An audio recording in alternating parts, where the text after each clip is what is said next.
أما بعد فأعوذ بالله من الشيطان الرجيم بسم الله الرحمن الرحيم قل هذه سبيلي أدعو إلى الله على بصيرة أنا ومن اتبعني وسبحان الله وما أنا من المشركين صدق الله العظيم. محترم دوستوں اور بزرگوں،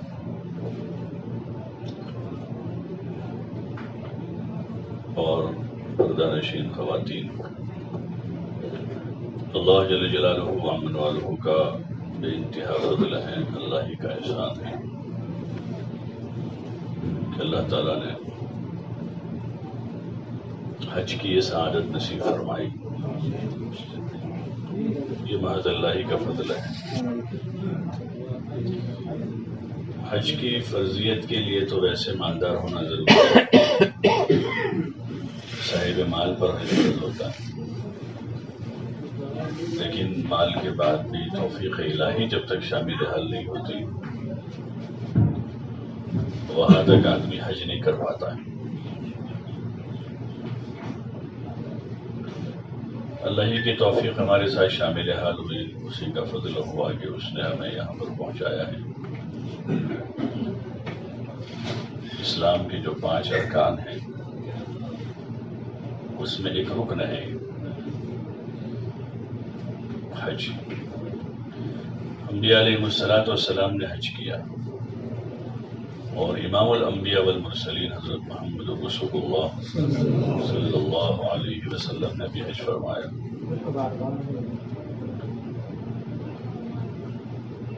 جتنے احکام ہیں، ایمان، نماز، زکوٰۃ، روزہ، پہلے وہ احکام آئے اور سب سے آخر میں جو حکم آیا ہے وہ حج کا حکم ہے. اس لیے آپ علیہ السلام کا بھی اسلام کے بعد ایک ہی حج ہوا. جاہلیت میں پہلے حج ہوا کرتے تھے،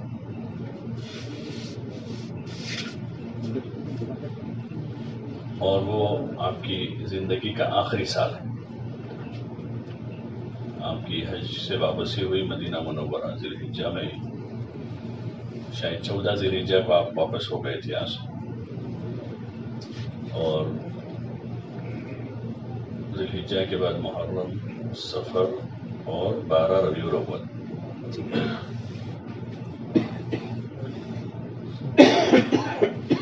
محرم، سفر اور تقریباً 3 مہینے ہوتے ہیں. آپ کا حج ہوا، حج کے بعد واپسی ہوئی، اور اسی سال ربیع الاول میں آپ صلی اللہ علیہ وسلم نے دنیا سے پردہ فرمایا. سب سے اخیر میں حضور علیہ السلام نے خود بھی حج کیا، اور آپ کا یہ حج جو ہے وہ بہت ہی یادگار سفر ہے. اسلامی تاریخ میں بہت ہی یادگار سفر ہے آپ صلی اللہ علیہ وسلم کا حج. آپ کے ساتھ کم و بیش 1,24,000 لوگوں نے حج کیا، اور اس میں آپ علیہ السلام نے لوگوں کو حج بھی سکھایا، اور حج کے علاوہ بہت ساری وصیتیں، نصیحتیں کی، کیونکہ وہ آپ کا آخری وقت آئی. عموماً دیکھتے ہیں کہ لوگ جاتے جاتے وصیتیں، نصیحتیں کرتے جاتے ہیں. دنیا سے جاتے ہوئے اکثر لوگ وصیت نصیحت کرتے ہیں بچوں کو، پوتوں کو، نوازوں کو. اپنے مال میں دیندار لوگ ہوتے ہیں، نیک لوگ ہوتے ہیں تو ایسی وصیتیں کرتے ہیں. دنیا دار لوگ ہوتے ہیں تو دنیا کی لائن کی کرتے ہیں. حضور علیہ السلام چونکہ امام الانبیاء والمرسلین تھے، رحمت للعالمین تھے، آپ کی عمر تو کم رہی، 63 سال، لیکن آپ کو ذمہ داری بہت بڑی دی گئی تھی. بہت بڑی ذمہ داری تھی آپ کے ذمہ، اس لیے کہ آپ قیامت تک آنے والے انسانوں کے نبی، قیامت تک آنے والوں کی آپ پر ذمہ داری بہت بڑی تھی. تو آپ نے اپنی ذمہ داری کو پورا کیا. اسی لیے اسی حج کا جو خطبہ ہے عرفات میں حضور صلی اللہ علیہ وسلم نے جو خطبہ دیا جس کو حجۃ الوداع کہتے ہیں، خطبہ حجۃ الوداع۔ اس خطبے میں آپ علیہ الصلوۃ والسلام نے اپنی ذمہ داری پورا ہونے کا اقرار لیا صحابہ سے، الا هل بلغت، کیا میں نے بات پہنچا دی تم تک، دین پہنچا دیا؟ تو صحابہ نے کہا یا رسول اللہ بلغت الرسالہ وادیت الامانہ ونصحت الامہ، کیا آپ نے پہنچا دیا ہے اور اس کا حق ادا کر دیا ہے، جو امانت، دین کی امانت آپ کے پاس تھی وہ امانت آپ نے پہنچائی اور پورے حق کے ساتھ پہنچائی، اس میں کمی نہیں کی، اور آپ نے اپنی امت کے ساتھ خیر خواہی کی اور نصحت۔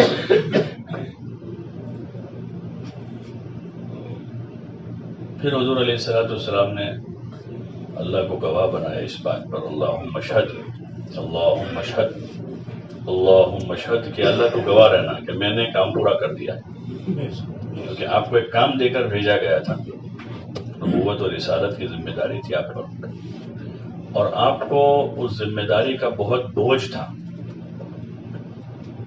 ہم دنیا میں دیکھتے ہیں ایک آدمی کے 2-4 بچے ہوتے ہیں تو اس کو بوجھ ہوتا ہے بچوں کا، کہ بچے بڑے ہو گئے، اب ان کی شادیاں کرنی ہیں، ان کو کاروبار پہ لگانا ہے، بچیوں کی شادیاں کرنی ہیں، آدمی کو ایک بوجھ ہوتا ہے۔ اور کوئی ذمہ داری آدمی کے ذمہ ہوتی ہے تو ذمہ داری کہ جب آدمی کو ذمہ داری پوری کرنی ہوتی ہے تو اس کا بوجھ ہوتا ہے، اور جس کو ذمہ داری پوری نہیں کرنی تو اس کو کیا بوجھ ہوتا ہے؟ جس کو ذمہ داری پوری نہیں کرنی ہے تو اس کو کوئی بوجھ نہیں ہوتا، سوتا پڑا رہتا ہے، کام کرنا ہی نہیں اس کو۔ لیکن جس کو ذمہ داری پوری کرنی ہے اس کے اوپر ایک بوجھ ہوتا ہے کہ مجھے کام کرنا ہے، میرے ذمہ ایک ذمہ داری ہے۔ تو وہ ذمہ داری کا آپ پر ایک بوجھ تھا جو آپ نے تقریباً 23 سال تک اس کو نبھایا برابر۔ مکے میں آپ کی عمر شریف جب 40 سال کی ہوئی اس وقت آپ کے ذمہ داری ڈالی گئی اور آپ کو حکم دیا گیا ایھا المدثر قم فانذر، اور آگے آپ کو کہا گیا کہ آپ کو رسالت کا حق ادا کرنا ہے۔ تو آپ مسلسل اسی فکر میں رہے ہر وقت، یہاں تک کہ حجۃ الوداع میں آپ نے اپنا کام پورا کر دیا، صحابہ سے اقرار لیا، اللہ کو گواہ بنا دیا کہ اللہ تو گواہ رہنا اس کو۔ اور پھر آگے اللہ تعالیٰ نے حضور علیہ الصلوۃ والسلام نے اپنی امت کو ذمہ داری دی، بلغوا عنی ولو آیہ، کہ اب تمہارے ذمہ ہے کہ تم میں سے جو آدمی ایک بات بھی جانتا ہے وہ آگے پہنچائے، ہر ایک کے ذمہ کر دیا۔ اور جو حاضرین تھے ان کو غائبین کے لیے ذمہ دار بنایا، الا فلیبلغ منکم الشاہد الغائب، کہ سنو، جو حاضر اور موجود ہیں، جو سن رہے ہیں، موجود ہیں، ان کے ذمے کو بعد والوں تک پہنچا، اس لیے کہ آپ کا کام قیامت تک ہے، آپ کی نبوت اور رسالت کا جو زمانہ ہے وہ قیامت تک ہے، کہ آپ کے بعد اب کوئی نبی نہیں ہے۔ ما كان محمد ابا احد من رجالكم ولكن رسول الله وخاتم النبیین، کہ آپ اللہ کے رسول اور خاتم النبیین ہیں، آپ کے بعد اب قیامت تک کوئی نبی نہیں آئے گا۔ نبوت کا دروازہ بند ہو گیا، نبوت کا جو سلسلہ اللہ نے چلایا حضرت آدم علیہ السلام سے وہ چلتا ہوا آیا، اور امام الانبیاء والمرسلین خاتم النبیین حضرت محمد الرسول اللہ صلی اللہ علیہ وسلم پر نبوت کا دروازہ بند ہو گیا۔ آپ نے خود فرمایا لا نبی بعدی، کہ میرے بعد کوئی نبی نہیں۔ اگر کوئی نبوت کا دعوے دار ہے تو جھوٹا ہے، اگر کوئی نبوت کا دعویٰ، اور آپ نے کہا کہ میرے بعد کچھ لوگ آئیں گے جو نبوت کا دعویٰ کریں گے، جھوٹی نبوت کا دعویٰ، اس لیے آپ صلی اللہ علیہ وسلم کے بعد فوراً ہی کچھ دنوں میں ہی مسیلمہ ابن کذاب نے دعویٰ کیا تھا۔ بنو حنیفہ کا ایک آدمی تھا مسیلمہ ابن کذاب، اس نے نبوت کا دعویٰ اس وقت کیا تھا۔ پھر ایسے ہی وقتاً فوقتاً ایسے لوگ آتے رہے جنہوں نے دعویٰ کیا نبوت کا، لیکن آپ نے اسی وقت بتا دیا تھا اپنی امت کو کہ اب کوئی نبی آئے گا، کوئی نبی نہیں آئے گا۔ تو قیامت تک اب نبوت چلے گی حضرت امام الانبیاء والمرسلین محمد رسول اللہ صلی اللہ علیہ وسلم کی وہ چلے گی، اور آپ کا دین ہی قابل قبول دین رہے گا۔ یہ اللہ کا فیصلہ ہے۔ کلام پاک کی آیت میں اللہ تعالیٰ نے ارشاد فرمایا الیوم اکملت لکم دینکم واتممت علیکم نعمتی ورضیت لکم الاسلام دینا، کہ آج ہم نے تمہارا دین مکمل کر دیا، اسلام مکمل ہو گیا۔ حضرت آدم علیہ السلام سے چلا، کہاں سے چلا؟ اسلام۔ حضرت آدم علیہ السلام سب سے پہلے انسان آدمی جو مسلمان تھے، وہاں سے اسلام چلا دنیا میں۔ پھر ہر زمانے میں انبیاء آتے رہے اور ہر جگہ آئے، وَلِكُلِّ قَوْمٍ هَادٍ، کہ ہر قوم میں اللہ نے نبیوں کو بھیجا مختلف زمانوں میں۔ حضور علیہ السلام پر اس امر کی، اس بات کی تکمیل کر دی، مکمل کر دیا دین کو، اور اعلان کر دیا الیوم اکملت لکم دینکم واتممت علیکم نعمتی، کہ آج ہم نے تمہارے دین کو مکمل کیا اور اپنی نعمت کو تم پر پورا کر دیا۔ دین ایک بہت بڑی نعمت ہے، دین بہت بڑی نعمت ہے۔ واتممت علیکم نعمتی ورضیت لکم الاسلام دینا، اور ہم نے تمہارے لیے دین کے طور پر اسلام کو پسند کر لیا۔ یہ اللہ کا پسندیدہ ہے۔ یہ کس کا پسندیدہ ہے؟ یہ اللہ کا پسندیدہ دین جو اللہ اپنے بندوں کے لیے چاہتا ہے۔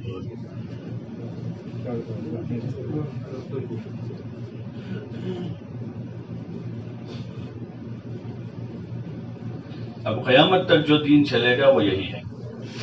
اس دین میں سب سے پہلی بنیاد ایمان ہے۔ پہلی بنیاد کیا ہے؟ لا الہ الا اللہ محمد رسول اللہ۔ پہلی بنیاد ہے ایمان، کہ اللہ کے سوا کوئی معبود نہیں، عبادت کے لائق ایک ذات ہے، صرف ایک ذات ہے، اللہ کی ذات ہے۔ سارے نبیوں نے اسی کی دعوت دی کہ ایک اللہ ہے، لا الہ الا اللہ، اور وہی سب کچھ کرتا دھرتا ہے، کھلانے والا، پلانے والا، مارنے والا، جلانے والا، عزت اور ذلت کا مالک، موت و حیات کا مالک، بیماری اور شفا کا مالک، وہی ایک اللہ ہے جو رب العالمین ہے۔ روزانہ ہم سورہ فاتحہ پڑھتے ہیں الحمدللہ رب العالمین، تمام تعریفیں اس ایک اللہ کے لیے ہے جو تمام جہانوں کا پالنہار ہے، خالی دنیا کا نہیں، جتنے بھی جہان ہیں وہی جانتا ہے کتنے۔ نئی نئی تحقیق آتی ہے نا، سمندر میں مخلوق ہے، آسمان پر ہے، زمین میں ہے، یہاں ہے، وہاں ہے، تو لوگ بعد میں اب جا رہے ہیں دھیرے دھیرے دھیرے اللہ کے دیے ہوئے علم کے سہارے سے، کتنا ہے وہ اللہ ہی جانتا ہے۔ سارے جہانوں کا وہ مالک ہے، سارے جہان کی ملک اسی کی ہے، اور وہ رب ہے۔ رب کہتے ہیں ہر چھوٹی بڑی ضرورت کا پورا کرنے والا۔ رب یعنی جتنی جس لائن کی ضرورت، بہت سی ضرورتیں ہماری وہ ہیں جس کو ہم بھی نہیں جانتے، اور ان ضرورتوں کے لیے ہماری کوئی کوشش بھی نہیں۔ ان ضرورتوں کو پورا کرنے کے لیے ہماری کوئی کوشش نہیں، ان ضرورتوں کو وہی جانتا ہے، وہی پوری کرتا ہے۔ کچھ ضرورتیں وہ ہیں جس کو ہم جانتے ہیں، اس کے لیے کوشش کرتے ہیں۔ ہمارا جو پورا جسم کا نظام چل رہا ہے، اس جسم کے اندر کے نظام میں ہماری کتنی ضرورتیں کسی کو پتہ ہیں؟ دماغ کو کیا ضرورت ہے، آنکھوں کے اندر کیا ضرورت ہے، ناک کو سونگھنے کی طاقت بنانے کے لیے کس کی ضرورت ہے، کان کو سننے کی طاقت بنانے کے لیے کس چیز کی ضرورت ہے، چمڑی کو، بالوں کو، کھال کو، پھیپھڑے کو، گردوں کو، آنتوں کو، کلیجے کو، کسی کو پتہ ہے؟ اگر یہ سارا کام اللہ پاک ہمارے ذمہ کرتا، آنکھ میں دیکھنے کی طاقت تم روزانہ بناؤ، کانوں میں سننے کی طاقت روزانہ بناؤ، پیروں میں چلنے کی طاقت روزانہ بناؤ، دماغ میں سوچنے کی طاقت روزانہ بناؤ، ہاتھوں میں پکڑنے کی طاقت بناؤ، بالوں میں اگنے کی طاقت بناؤ، دل میں دھڑکنے کی طاقت بناؤ، پھیپھڑے کلیجے کا جو کام ہے اس سے طاقت اندر تم پیدا کرو. تو روزانہ کوئی صبح اٹھتا تو نظر نہ آتا، کسی کو سنائی نہ دیتا، کسی چل نہیں پاتا، کوئی دیکھ نہ سکتا کہ یہ بھول گیا، کوئی وہ بھول جاتا، کوئی یہ بھول جاتا. ارے ہوتا نہیں ہوتا. اور اتنا سارے کام میں ہمارے 24 گھنٹے پورے ہو جاتے، وہ بھی کم پڑتے. وہ تو اللہ اپنی قدرت کاملہ سے ہم تو چند لقمے کھا لیتے ہیں سبب کے طور پر، اور اندر پیٹ میں جا کر ان لقموں سے خدا ان سارے جسم کے اعضاء کو طاقت بخشتا ہے. وہ اللہ ہے. وہ کون کرتا ہے؟ وہ اللہ کرتا ہے. سارے ڈاکٹر مل کر کسی ایک آدمی کی آنکھ کی روشنی اگر ختم ہو جاتی وہ واپس نہیں کر سکتے. لاکھوں کروڑوں کی دوائیاں بھی وہ نہیں کر سکتی. وہ رب ہے. اس رب کو پہچاننا یہ پہلا کام ہے ہمارا، کہ اس رب کو پہچاننا. اس کے دربار میں آئے ہیں تو یہاں آ کر تو وہ اللہ ہمیں اچھی طرح سے اس اللہ کی اچھی پہچان مل جائے. اس اللہ کی پہچان مل جائے جو سب سے بڑی چیز ہے، جو سب سے بنیادی اور پہلی چیز ہے کہ ہم اللہ کو پہچانیں جو رب العالمین ہے. یہ حضور علیہ السلام کا پہلا پیغام ہے، اور سارے نبیوں کا یہی پہلا پیغام ہے. قولوا لا الہ الا اللہ. توحید کی بات کی کہ اللہ ایک ہے، عبادت کے لائق ایک ذات ہے، کہ اسی ایک اللہ کی عبادت ہوگی، اور اسی اللہ کو ہم کرتا دھرتا سمجھیں گے کہ وہی سب کچھ کر رہا ہے، وہی کھلا رہا ہے، پلا رہا ہے. یہ تو میں نے ایک مثال دی. ایسے جتنے کام ہو رہے ہیں سارے کاموں کو اللہ ہی کر رہا ہے، اس کے پیچھے اسی کی طاقت ہے اور کوئی نہیں.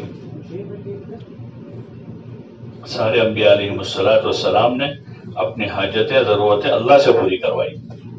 حضرت آدم علیہ السلام کا مسئلہ اٹک گیا، دنیا میں اللہ نے بھیجا. حضرت حوا اور حضرت آدم مشہور قصہ ہے.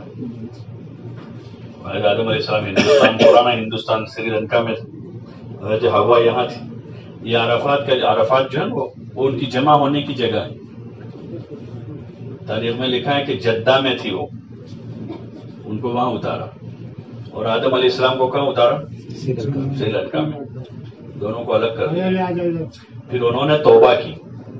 ربنا ظلمنا انفسنا وان لم تغفر لنا وترحمنا لنکونن من الخاسرین. توبہ کی ان الفاظ سے. تو پھر اللہ پاک نے ان کی ملاقات کہاں کروائی؟ عرفات میں. تو وہاں ملاقات ہو گئی. اللہ نے ان کے مسئلے کو حل کیا. ایسے موسیٰ علیہ السلام کا مسئلہ پھنسا. فرعون جیسی زبردست طاقت ان کے مقابلے میں تھی، اور موسیٰ علیہ السلام کے ساتھ چند بنو اسرائیل تھے، نہتے تھے، کمزور تھے. تو موسیٰ علیہ السلام نے اللہ کی طرف رجوع کیا. اللہ نے مسئلہ حل کیا. اللہ نے مسئلہ یہی کہا موسیٰ ان معی ربی سیہدین. کیا کہا؟ کہ میرے ساتھ میرا اللہ ہے. کون ہے میرے ساتھ؟ اللہ ہے. ان معی ربی سیہدین، کہ میرا اللہ میرے ساتھ ہے، وہ میرے لیے راستہ نکالے گا. تو اللہ نے راستہ نکال دیا. یونس علیہ السلام کا مسئلہ ہوا، مچھلی نے ان کو نگل لیا. مچھلی کے پیٹ میں 40 دن رہے وہ. قرآن شریف میں ان کا قصہ ہے. یونس علیہ السلام 40 دن تک مچھلی کے پیٹ میں رہے. تو وہاں انہوں نے کیا کیا؟ ربنا ظلمنا انفسنا، نہیں لا الہ الا انت سبحانک انی کنت من الظالمین. یہ پڑھا انہوں نے، لا الہ الا انت، کہ کوئی معبود نہیں ہے سوائے تجھے تیرے، سبحانک، اور تیری ذات پاک ہے، اور میں خطا کار ہوں. معافی مانگ لی. اللہ نے مسئلہ حل کر دی. یہ انبیاء علیہ السلام کی پہلی دعوت کہ ہم اللہ کو پہچانیں، اسی اللہ سے مانگیں، اسی اللہ کی طرف متوجہ رہیں. اور دوسری بات ہوتی تھی کہ انبیاء علیہ السلام کو اللہ تعالیٰ نے رہبر بنا کر بھیجا. بھائی ویڈیو مت کرو، یہ مناسب نہیں. انبیاء علیہ السلام کو اللہ پاک نے رہبر بنا کر بھیجا، نمونہ بنا کر بھیجا. جب بھی جو نبی آئے وہ اپنی امت کے لیے رہبر تھے اور ہدایت کا راستہ بتانے والے تھے. وَلِكُلِّ قَوْمٍ هَادٍ. ہمارے لیے اللہ پاک نے امام الانبیاء والمرسلین حضرت محمد الرسول اللہ صلی اللہ علیہ وسلم کو رہبر بنا کر بھیجا. 24 گھنٹے کی زندگی کے لیے ہمیں نمونہ بنا کر دیا. لقد کان لکم فی رسول اللہ اسوۃ حسنہ، کہ تمہارے لیے حضور علیہ السلام کی ذات جو ہے اسوہ حسنہ ہے، اور آپ ہمارے رہبر ہیں، آپ ہمارے مقتدا ہیں، امام ہیں. آپ کے پیچھے پیچھے زندگی گزارنی. جیسے نماز میں ہم امام کے پیچھے ہوتے ہیں، امام صاحب کھڑے ہوتے ہیں، کھڑے ہو جاتے ہیں، رکوع کرتے ہیں تو رکوع میں جاتے ہیں، سجدے میں جاتے ہیں تو، اور قاعدے میں جاوے تو. جوان آدمی بھی ایسا کرتا ہے، بوڑھا بھی ایسا کرتا ہے، معذور بھی یہی کرتا ہے. کوئی نہیں کہتا میں نہیں کر سکتا. جب امام صاحب رکوع میں تو رکوع میں جا. چاہے کوئی آدمی فوراً نہیں جا سکتا تو دھیرے دھیرے جاتا ہے، لیکن ہر آدمی ان کے پیچھے ہے. ایسے ہماری زندگی کے امام، ہماری پوری زندگی کے امام حضرت محمد رسول اللہ صلی اللہ علیہ وسلم. ہماری پوری زندگی آپ کے طریقے پر ہو، یہ آپ کا پیغام تھا. وہ پیغام یہیں سے شروع ہوا، مکہ سے. صفا مروہ کی سعی کرتے ہیں، آپ نے صفا پر کھڑے ہو کر سب سے پہلے عمومی خطاب کیا، عمومی دعوت دی آپ نے. انفرادی طور پر پہلے دعوت دی آپ نے لوگوں کو، پھر حکم آیا اللہ کی طرف سے کب سب کو بلاؤ، عام دعوت دو. تو آپ صفا پہاڑی پر چڑھے اور دعوت دی، بھائی فلاں قبیلہ آ جاؤ، بنو ہاشم آ جاؤ، بنو فلاں ہو، بنو عبد مناف آ جاؤ، بنو فلاں آ جاؤ. اور سب کو جمع کیا پہاڑی کے نیچے. آپ اوپر تھے اور ان سے پہلے عہد لیا آپ نے کہ اگر میں تم کو خبر دوں کہ پہاڑ کے پیچھے سے دشمن آپ پر حملہ آور ہیں تو کیا آپ میری بات مانو گے؟ تو سب نے کہا کہ ضرور مانیں گے، آپ سچے ہیں، آپ صادق الامین ہیں. پھر حضور علیہ السلام نے ان سے کہا کہ میں تم کو آخرت کے عذاب سے ڈراتا ہوں اور اللہ کی طرف دعوت دیتا ہوں. قولوا لا الہ الا اللہ تفلحوا، ایک اللہ کو تسلیم کر لیں. لیکن چونکہ وہ صدیوں سے جو زندگی گزار رہے تھے اس میں اللہ کے غیر کی طرف متوجہ تھے. وہ تقریباً 360 بت رکھے ہوئے تھے بیت اللہ کے گھر میں، جو توحید کا مرکز ہے وہاں. حضور علیہ السلام کی بات ان کو پسند نہیں آئی، عجیب بات لگی. ان ھذا لشیء عجاب اجعل الآلہۃ الہا واحدا. اور آپ کے سگے چچا نے ہی سب سے پہلا آپ پر اعتراض کیا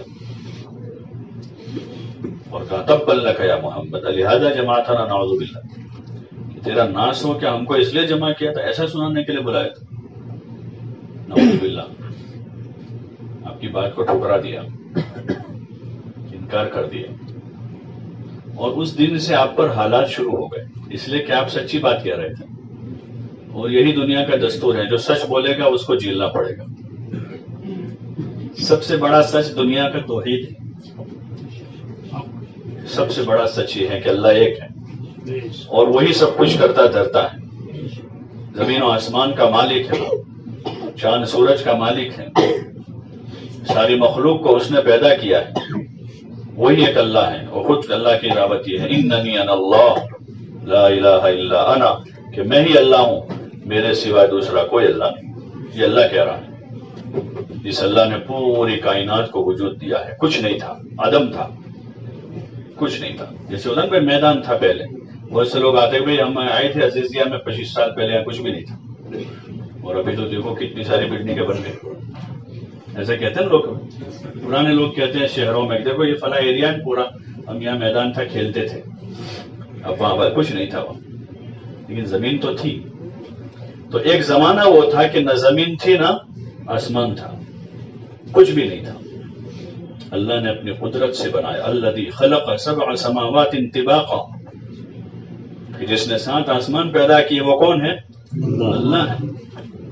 الذی خلق 7 سماوات طباقا، جس نے یعنی توبتو ایک کے اوپر ایک 7 آسمان پیدا کیے.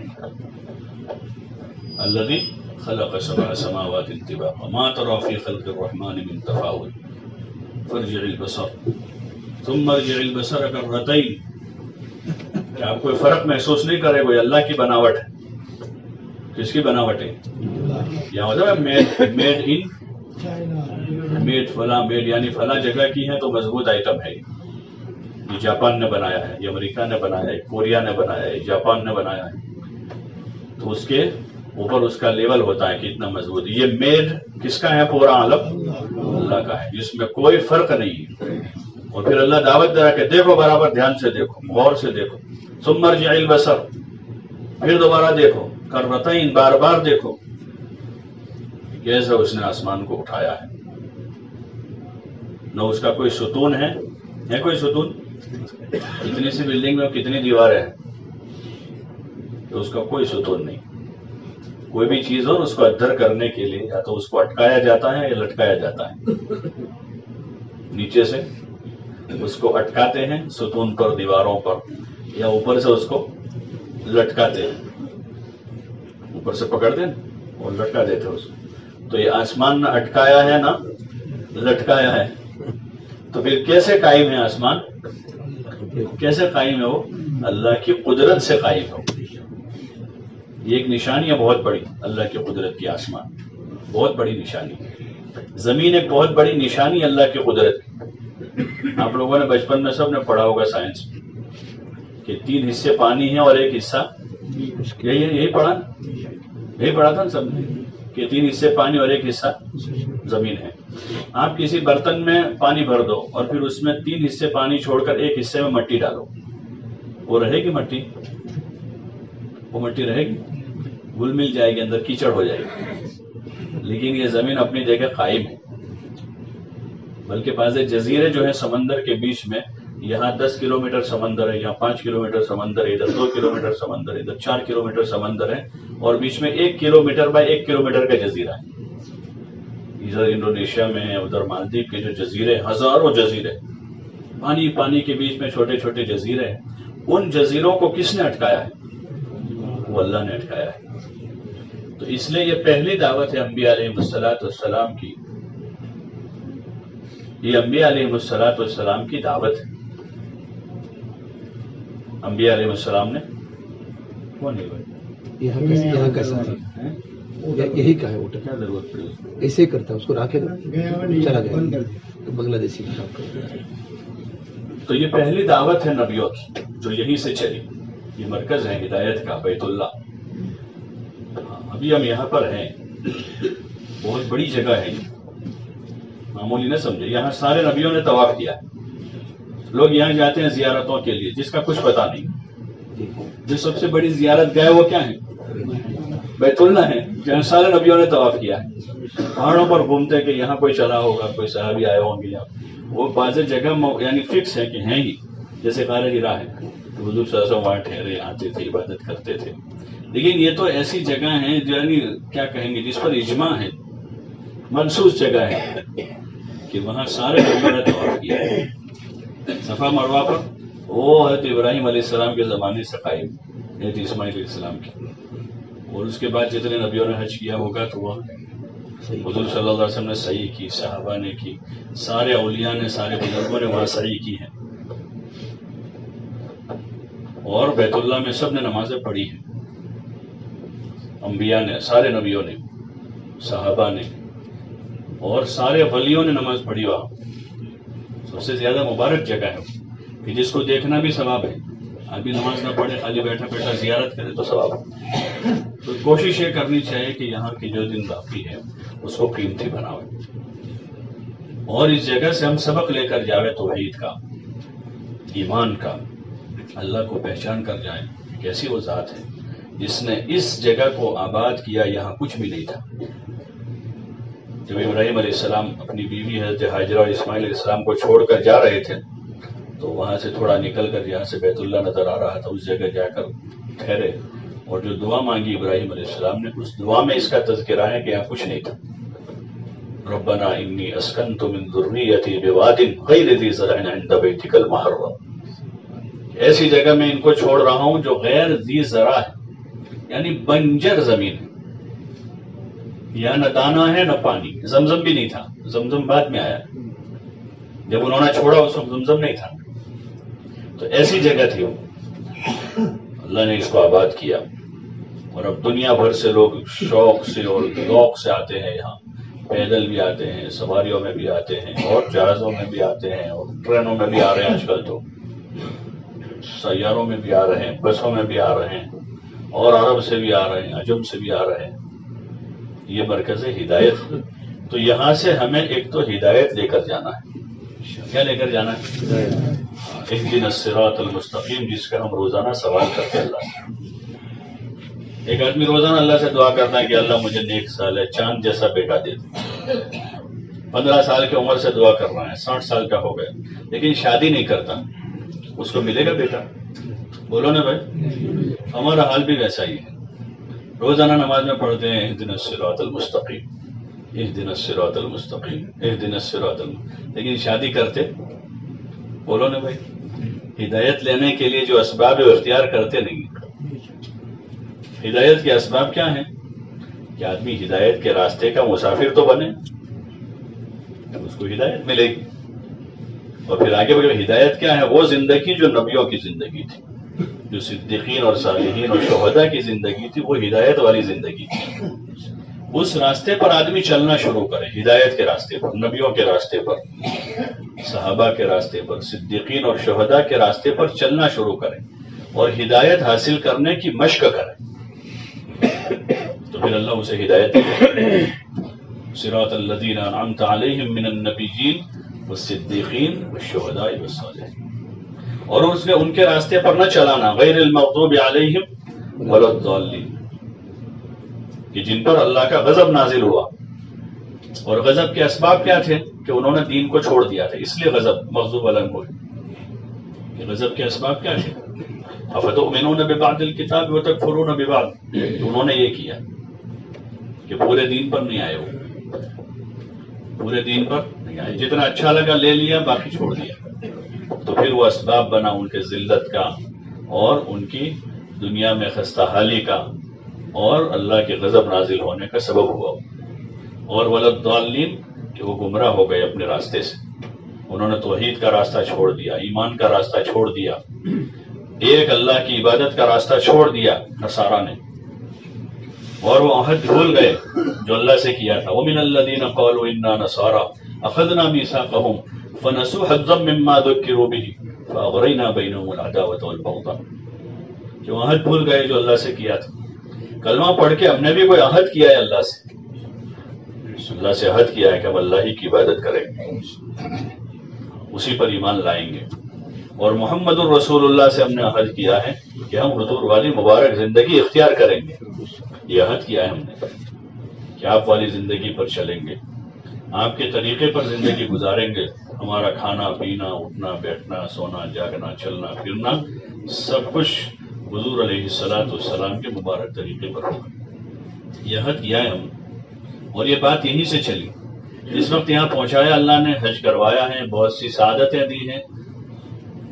ایک مضبوط نیت کے ساتھ اللہ سے یہاں ایمان کامل کا سوال کریں گے کہ اللہ ہم کو ایمان کمال والا ایمان دے، جیسا تو چاہتا ہے ویسا ایمان دے، اور حضور علیہ السلام کے نقش قدم پر زندگی گزارنے کی توفیق دے دے. اس کا عہد کریں گے.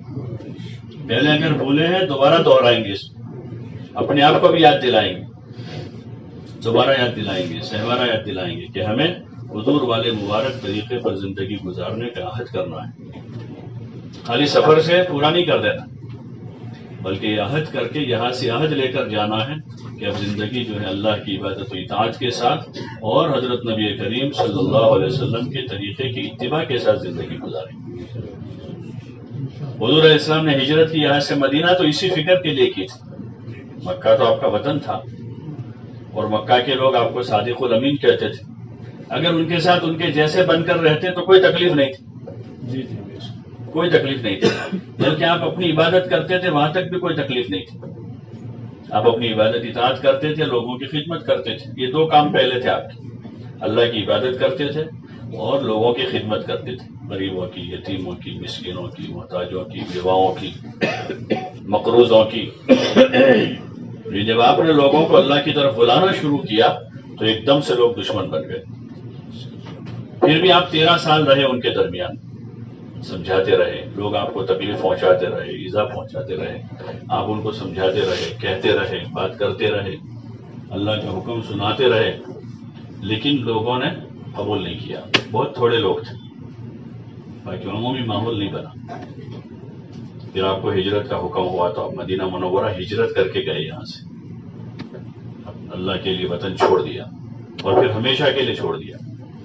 حج میں جب آپ آئے تو اس وقت آپ صلی اللہ علیہ وسلم نے مکے والوں کے ساتھ جو معاملہ کیا فتح مکہ کے موقع، فتح مکہ میں سن ہجری 8 میں مکے والوں کے ساتھ آپ نے اچھا سلوک کیا، انہوں نے دشمنی کی تھی، لیکن جب آپ کو اللہ نے فتح دی تو فتح کے بعد آپ نے لوگوں کو معاف کیا۔ کیا کیا؟ ہاں، یہ حضور صلی اللہ علیہ وسلم کا بہت بڑا کارنامہ ہے کہ 13 سال جنہوں نے یہاں تکلیف پہنچائی، پھر تقریباً 7 سال مدینہ منورہ جا کر بھی چین سے نہیں بیٹھنا دیا۔ کتنے سال ہو گئے؟ 20-21 سال تقریباً ہوئے۔ اتنے سال سے حضور صلی اللہ علیہ وسلم برداشت کر رہے تھے، جھیل رہے تھے، انہوں نے گالیاں دی، پاگل کہا، مجنون کہا، آپ کو بے وقوف کہا، آپ پر پتہ نہیں کیسے کیسے الزام لگائے، اور آپ کی ذات کو بھی تکلیف پہنچائی۔ احد میں آپ کو سخت زخمی کر دیا، آپ کی بیٹی کو برچھا مارا، آپ کے صحابہ کو شہید کیا۔ یہ ساری تکلیفیں دینے والوں کو جب حضور صلی اللہ علیہ وسلم کے ہاتھ میں کنٹرول آیا تو حضور صلی اللہ علیہ وسلم نے ایک جملے میں سب کو معاف کر دیا، لا تثریب علیکم اليوم، سب کو معاف۔ آج کسی کی کوئی پکڑ دکڑ نہیں، سب کو معاف کر دیا۔ تو مروہ پر کچھ انصار نوجوان صحابہ تھے، انہوں نے حضور صلی اللہ علیہ وسلم کا یہ برتاؤ قریش کے ساتھ دیکھ کر آپس میں ایسی باتیں کی کہ اب لگتا ہے کہ حضور صلی اللہ علیہ وسلم مکے میں رہ جائیں گے، واپس مدینہ نہیں آئیں گے۔ تو کسی نے حضور صلی اللہ علیہ وسلم کو خبر دی کہ کچھ لڑکے ایسی باتیں کر رہے ہیں، کچھ لڑکے ایسی بات کر رہے ہیں کہ اب مکے میں رہ جائیں، کیونکہ مکہ آپ کا وطن تھا، آپ کا گھر تھا، آپ کا خاندان تھا، وہ تو مجبوراً آپ کو ہجرت کرنی پڑی، اللہ کا حکم بھی آیا۔ لیکن حضور صلی اللہ علیہ وسلم نے انصار نے جو قربانی دی تھی دین کے لیے اور آپ کے لیے، ان کی قدر کی اور ان سے کہا کہ میرا جینا مرنا تمہارے ساتھ ہے۔ میرا جینا مرنا کس کے ساتھ ہے؟ انصار کے ساتھ ہے، مدینہ والوں کے ساتھ، اس لیے کہ انہوں نے آڑے وقت میں کام ساتھ دیا تھا، جب آپ کو کوئی ٹھکانہ دینے والا نہیں تھا۔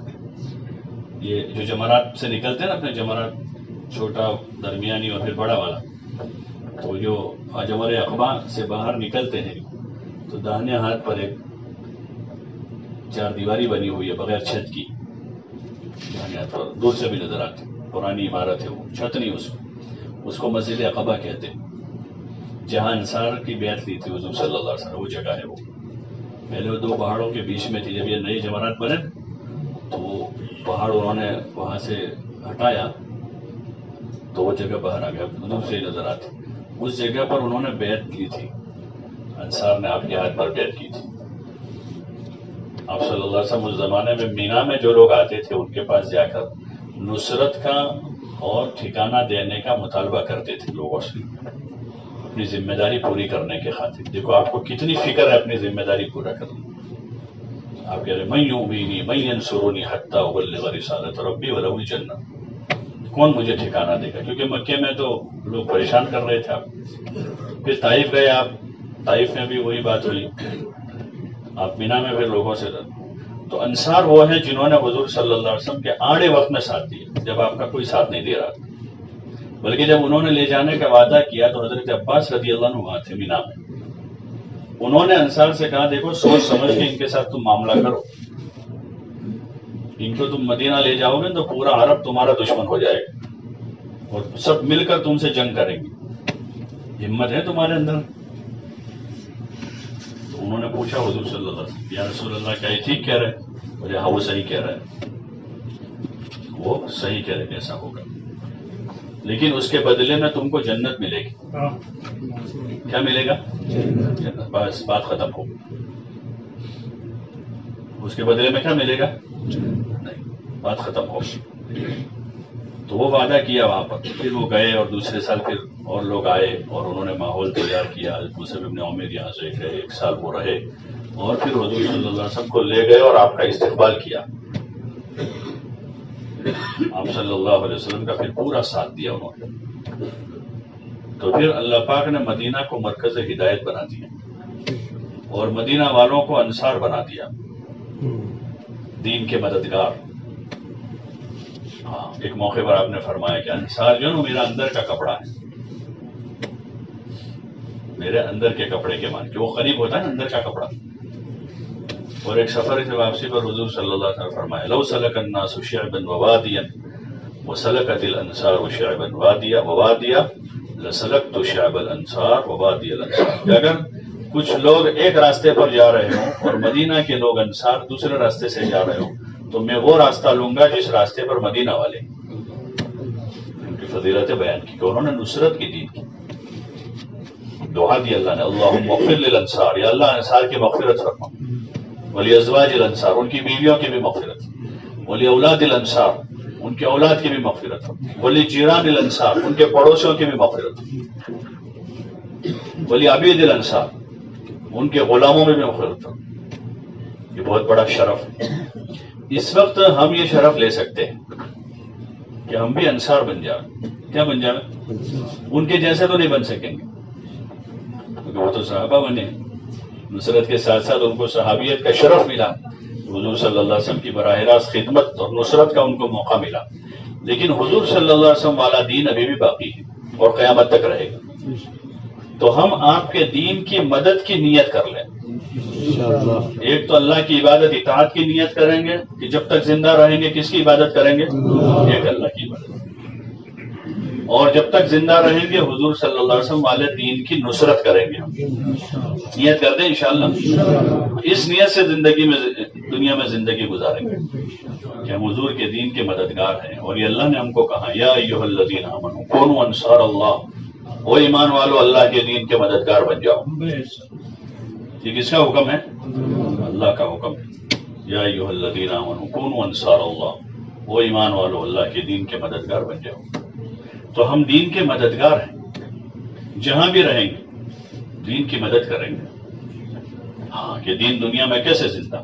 پہلی چیز تو ہے کہ اپنی زندگی میں دین داخل کریں گے، حضور کے طریقے پر زندگی گزاریں. یہاں سے یہ نیت بنا اور دعا مانگ کر اللہ سے مہر لگوا کے جائیں.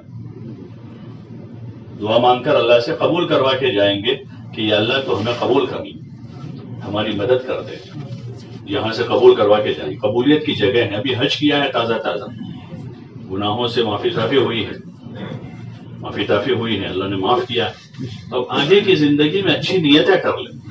یہ نہ ہو کہ حج سے واپسی کے بعد پھر ویسے ہی ہو جائے وہاں جا کر جیسے پہلے تھے، بلکہ اب زندگی بدلی ہوئی ہو یقین کے اعتبار سے، اعمال کے اعتبار سے، عبادت کے اعتبار سے، اخلاق کے اعتبار سے، فکر کے اعتبار سے، مال خرچ کرنے کے اعتبار سے، ہر لائن سے اپنی زندگی کو بدلنا ہے. ہر لائن سے اپنی زندگی کو بدلنا ہے.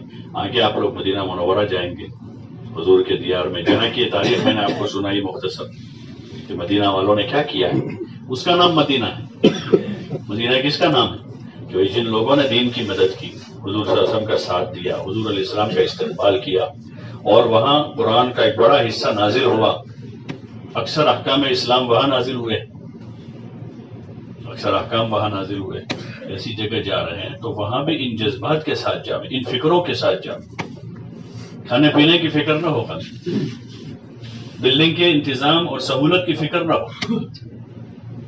اگر شوق و ذوق ہے تو آدمی بھوکا رہ کر دن گزارتا ہے. بادشاہ کے بیٹے کو اگر تعلق ہو گیا کسی غریب کی بچی سے تو اس کو محل میں مزہ آئے گا کہ جھونپڑے میں مزہ آئے گا؟ بولو نا بھائی، اس کو محل میں مزہ نہیں آئے گا. اگر حضور سے تعلق ہے تو وہاں جیسا بھی جھونپڑا بھی مل گیا آدمی اس کو پسند کر کے بھائی ٹھیک ہے حضور کے دیار میں ہے. وہاں اگر باسی روٹی بھی مل گئی تو آدمی عقیدت سے سر پہ اٹھائے گا اور پھر اس کو کھائے گا. باسی روٹی مل گئی تو بھی آدمی کھائے گا، شوق سے کھائے گا اس کو. اور اگر وہ تعلق اور محبت حضور سے نہیں تو تازے کھانے میں بھی آدمی کو کچھ نظر آئے گا، اور وہاں کی ایسی بلڈنگ میں بھی آدمی کو کچھ کمی نظر آئے گی، وہ اس میں یہ نہیں ہے اس میں نہیں. اس لیے ان فکروں کے ساتھ وہاں حاضر ہونا کہ وہاں سے ہمیں وہ فکر لے کر آنا ہے، حضور صلی اللہ علیہ وسلم والی فکر، صحابہ والی فکر. جو ان کے اوپر جو فکر غالب تھی وہ دین کی فکر تھی، ان کے جذبات وہ تھے، ان کی فکر یہ تھی. تو اس فکر کو وہاں جا کر حاصل کرنا ہے، اس فکر کو اوڑھنا ہے، اللہ سے مانگنا ہے. اس لیے خوب حضور صلی اللہ علیہ وسلم اور صحابہ کے واقعات کو اس وقت پڑھیں اور سنیں. اس وقت کیا کریں؟ حضور صلی اللہ علیہ وسلم کی باتوں کا مذاکرہ کریں، آپ کی سیرت کا، آپ کے واقعات کا، صحابہ کے واقعات ہیں، اور درود شریف بھی کثرت سے پڑھیں، درود شریف بھی پڑھیں، جس سے 10 رحمتیں پڑھنے والے پر فوراً نازل ہوتی ہیں، 10 گناہ معاف ہوتے ہیں، 10 درجے بلند ہوتے ہیں، اور آپ کے واقعات کو آپ تازہ کریں، آپ کی باتیں کریں تاکہ ذوق شوق پیدا ہو، اور وہاں کا قیام اچھا گزرے، وہاں کا قیام جو ہے اچھا گزرے، آپ سے محبت کے ساتھ وہاں اہتمام کریں، اور اس نیت سے حاضری دیں کہ براہ راست حضور صلی اللہ علیہ وسلم سے سلام کرنے کا موقع مل رہا ہے، کہ حضور صلی اللہ علیہ وسلم کی خدمت میں سلام پیش کرنے کے لیے جا رہے ہیں، سب سے بڑی نیت ہماری ہوگی۔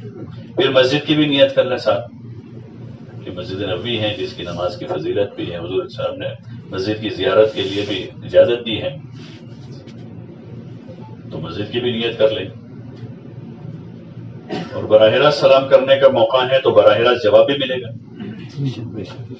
کہیں سے بھی ہم سلام بھیج رہے ہیں تو پہنچتا ہی پہنچتا ہے، لیکن یہاں ہمیں موقع ملے گا کہ براہ راست سلام پیش کریں، تو ادب احترام کے ساتھ، ادب کے ساتھ، احترام کے ساتھ، جیسے بڑوں کے سامنے، بزرگوں کے سامنے کیسے ادب سے جاتے، تو وہاں تماشا نہ کریں، ادب احترام سے جائیں، موبائل نہ چلائے وہاں پر، کیسے جرأت کرتا ہے آدمی کہ وہاں آدمی موبائل چالو کر کے گھر میں بات کر رہا ہے، ان کو دکھا رہا ہے۔ یہاں تو آدمی ادب کے ساتھ رہے، احترام کے ساتھ رہے، خشوع کے ساتھ ہو، ڈرتا ہوا جا رہا ہوں کہ گناہوں کی زندگی گزاری۔ ایک بغیر داڑھی والا آدمی کسی بزرگ کے سامنے جاتے ہوئے شرماتا ہے کہ حضرت کے سامنے داڑھی کے بغیر ہو جا رہا ہے۔ اتنے سارے گناہ کر کے ہم آئے ہیں تو شرماتے ہوئے جائیں گے، حیا کریں گے وہاں، اس لیے توبہ استغفار کر کے جائیں گے، توبہ کرتے ہوئے استغفار کرتے ہوئے جائیں گے، اور پھر حضور صلی اللہ علیہ وسلم سے بھی سفارش کی درخواست کریں گے کہ ہمارے لیے اللہ کے بارگاہ میں سفارش کر دیں۔ وہاں تماشا نہ کریں بلکہ ادب احترام کے ساتھ جائیں، اور جتنا موقع رہے وہاں پر جو ہے قرآن شریف کی تلاوت کریں۔ اس ماحول میں قرآن اترا ہے، قرآن نازل ہوا ہے، وہاں وہ برکتیں ہیں، وحی کی برکات ہے وہاں، تو وہاں کوشش کریں جن کو اچھا پڑھنا آتا ہے ختم کر لیں، نہیں آتا تو وہ سیکھیں۔ وہی جگہ ہے جہاں سے قرآن کے سکھانے کے حلقے شروع ہوئے، وہ مسجد نبوی ہے، تو وہاں سے اچھی نیت سے سیکھنا شروع کریں، اللہ برکت کر دے گا اسے۔ جن کو آتا ہے پڑھنا وہ تلاوت کریں، ذکر کریں، درود شریف پڑھیں، ادب سے وقار سے مسجد میں بیٹھے، باتیں نہ کریں، اور زیادہ وقت گزارے وہاں۔ آرام کے وقت میں آرام کر لیں، کھانے کا کھانا کھا لیں، زیادہ وقت مسجد میں حرم میں گزارے وہاں، اور وہاں بھی ایک دوسروں کو دعوت دیں۔ حضور علیہ السلام کے کاموں میں سے تعلیم اور تعلم ہے، ذکر و عبادت ہے، ایسے دعوت ہے، آپ نے دعوت دی، آپ کو دنیا بھر کے لوگ ملتے ہیں، انفرادی دعوت دینے میں کوئی حرج نہیں، اجتماعی دعوت کے لیے مسائل ہوتے ہیں، سب جگہ نہیں دے سکتے، اس طرح نہیں بیٹھ سکتے سب جگہ، لیکن انفرادی طور پر کوئی آدمی ہمارے پاس ہے، دعا سلام ہوئی، خیر خیریت ہوئی، تعلق تعارف ہوا، پانی ہمارے پاس ہم پیش کر دیا، کوئی چھوٹی موٹی کھانے پینے کی چیز پیش کی، ذرا سا بیٹھ گئے 2-5 منٹ 10 منٹ تعارف کریں، بات کریں، دین پر چلنے کی، دین کی دعوت کی نیت کرائے اس سے۔ یہ نصرت کا یہ کام ہے، نصرت میں یہ کام ہے کہ لوگوں کو متوجہ کریں ہم دین کے مددگار، کونو انصار اللہ، یعنی انصار دین اللہ، کہ اللہ کے دین کے مددگار ہیں، سب جگہ سے دین کو پانی پہنچائیں گے، کہ لوگ عبادت کرنے والے بنے، لوگ قرآن سیکھنے والے بنے، لوگ زندگی صحیح کرنے والے بنے، حضور والی مبارک زندگی گزارنے والے بنے، تو ہر لائن سے ہم دعوت دیں۔ اس لیے جہاں آپ کا قیام ہو جن بلڈنگوں میں، وہاں پر جو ہے تھوڑی دیر فضائل کی تعلیم کر لیں، حضور صلی اللہ علیہ وسلم کی مبارک باتیں پڑھیں، سنیں، سناویں، تاکہ ہمارا بھی ایمان عمل تازہ رہے، اور ہم سنیں گے تو کچھ ہمارے پاس ہوگا، دوسروں کو سنا سکیں گے، اپنے عمل کر سکیں گے وقت پر، اور ہمارے پاس کچھ ہے تو ہم کسی کو دے سکیں گے، تو اس لیے اس کے لیے یکسو رہیں، اور وہاں پر بھی جو ہے تعلیم میں شرکت کریں، نماز پابندی سے ادا کریں، اور باجماعت مسجد میں ہی وہاں تو نماز ادا کریں۔ یہاں تو حرم دور ہوتا ہے اور مسجدوں میں بھیڑ ہو جاتی ہے، تو اطمینان سے نماز پڑھنے کے لیے بلڈنگوں میں بھی نماز قائم کر لیتے تاکہ اطمینان کے ساتھ باجماعت نمازیں ہو، لیکن وہاں پر تو کوشش یہ کریں کیونکہ وہاں اتنی بھیڑ نہیں ہوتی جتنی یہاں ہوتی، آرام سے جگہ مل جاتی ہے، تھوڑے جلدی پہنچ جاوے، اہتمام کے ساتھ جتنے 8 9 10 دن کا موقع ہے اتنی نمازیں باجماعت ادا کریں۔ اور درود شریف کی کثرت کرے، تلاوت کرے، دعوت دے، اور وہاں بھی دعا کرے اللہ سے. یہ ہمارا حج کا سفر جو ہے زندگی بدلنے کا ذریعہ بن جائے. اور پھر واپس جا کر جو ہے جیسے میں نے عرض کیا، جو پہلے کر رہے تھے برے کام جتنے تھے، گناہ جتنے تھے، اس کو چھوڑ دینا. نمازیں اگر باقی ہیں تو اس کی قضا کرنے کی نیت کر کے شروع کر دے. ابھی سے پیچھے نمازیں باقی ہمارے ذمہ قرضہ ہے، وہ عرفات میں بھی معاف نہیں ہوا کیونکہ وہ تو قرضہ ہے. جو قرضہ ہے وہ تو دینا ہی دینا ہے. جن کی زکاتیں باقی ہیں پہلے سے، وہ اس کی نیت کرے ابھی سے کہ بھائی جا کر حساب کریں گے 10-20 سال کا، 25 سال کا جو ہمارا باقی ہے. علماء سے ملیں گے اور کس طرح اس کا نظام بنانا ہے اس کو پوچھیں گے، اور پھر دھیرے دھیرے کر کے اپنی زکات ادا کر دیں گے.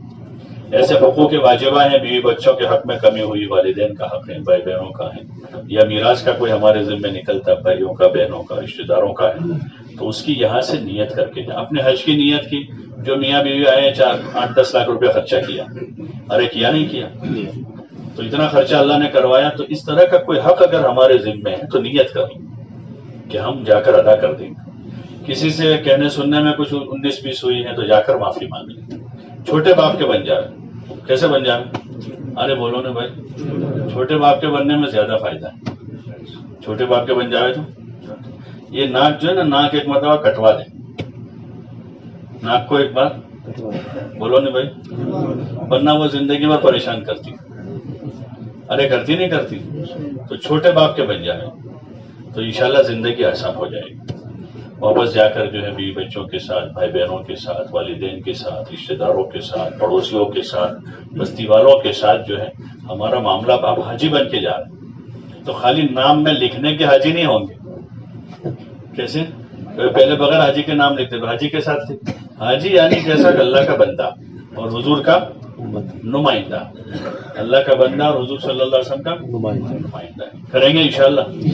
اور جا کر فوراً جو ہے نیت کرے کہ انشاءاللہ کہ مہینے میں، 15 دن میں، 2 مہینے میں جو ہے پہلی فرصت میں راہ خدا میں نکل کر دین پر چلنا سیکھیں گے انشاءاللہ. سیکھو گے انشاءاللہ. اس کے لیے 4 مہینے لگواتے ہیں. اس کے لیے کتنے مہینے لگواتے ہیں؟ کچھ زیادہ ہیں. بولو نا بھائی کہ ہم ایمان سیکھیں، نماز سیکھیں، علم سیکھیں، اخلاق سیکھیں، اور ذکر سیکھیں، خدمت سیکھیں، اور آخرت کی فکر پیدا ہو. اس کے لیے اگر 4 مہینے لگانے پڑے تو زیادہ ہے. بولو نا بھائی، کون کون نیت کرتا ہے کہ انشاءاللہ جانے کے بعد، چاہے مہینے بعد، 2 مہینے کے بعد، 3 مہینے بعد، 4 مہینے ضرور لگائیں گے انشاءاللہ. لگاؤ گے انشاءاللہ. اور وہاں تک آپ کی مسجدوں میں جو مقام پر کام ہو رہا ہے، روزانہ تعلیم ہے، مشورہ ہے، گشت ہے، اس میں شرکت کرو گے انشاءاللہ. اور اپنی بستیوں میں جماعتیں آتی ہیں، باہر سے جماعت آتی ہیں، ان کی نصرت کریں، ان کے ساتھ رہیں، تعلیم میں، گشتوں میں ان کے ساتھ رہیں گے انشاءاللہ فائدہ ہوگا. اور اپنے گھر میں بھی اپنے بیوی بچوں میں روزانہ تعلیم کریں. اپنے بیوی بچوں کو لے کر بیٹھیں، فضائل سناویں، نماز کے، روزے کے، ذکر و تلاوت کے، عبادت کے، خدمت کے، صحابہ کے واقعات سناویں. حضور صلی اللہ علیہ وسلم کی مبارک زندگی ان کو سنائیں گے تو ان کے بھی وہی جذبات بنیں گے، اور انشاءاللہ ہمارے اندر بھی دین آئے گا اور ہماری اولاد بھی دیندار بنے گی.